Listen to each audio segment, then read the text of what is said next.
not to be too morbid, but then you've, as Ronan Collins would have said, a big roundy birthday next year. Does that, like, are you the type of person that gives kind of cause to pause and think of mortality? I'm delighted to address my own mortality. I've been kind of addressing it my whole life, really. And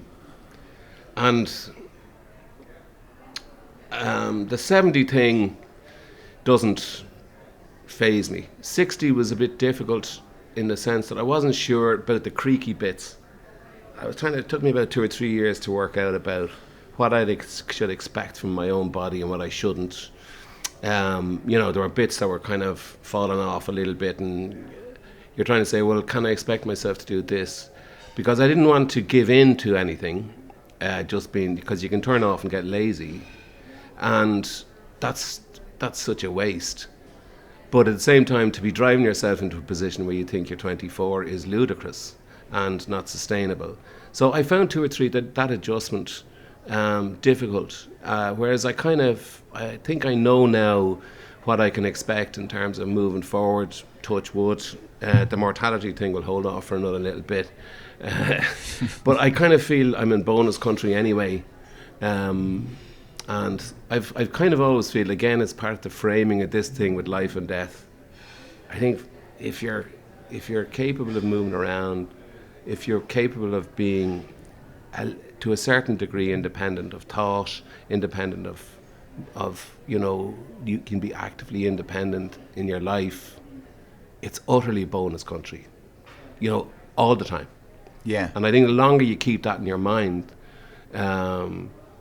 I think it's extraordinary that I'm still getting away with it. I honestly do.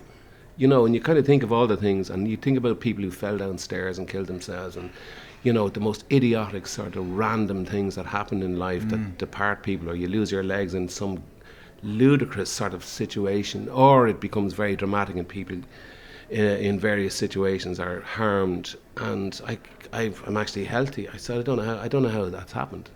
I honestly don't. So the mortality comes, I'm not looking forward to it. I hope I can maintain my dignity to it mostly, and that I don't go weeping and falling on anybody who'll come close to me in a pathetic sort of wish for save me, turn back the clock.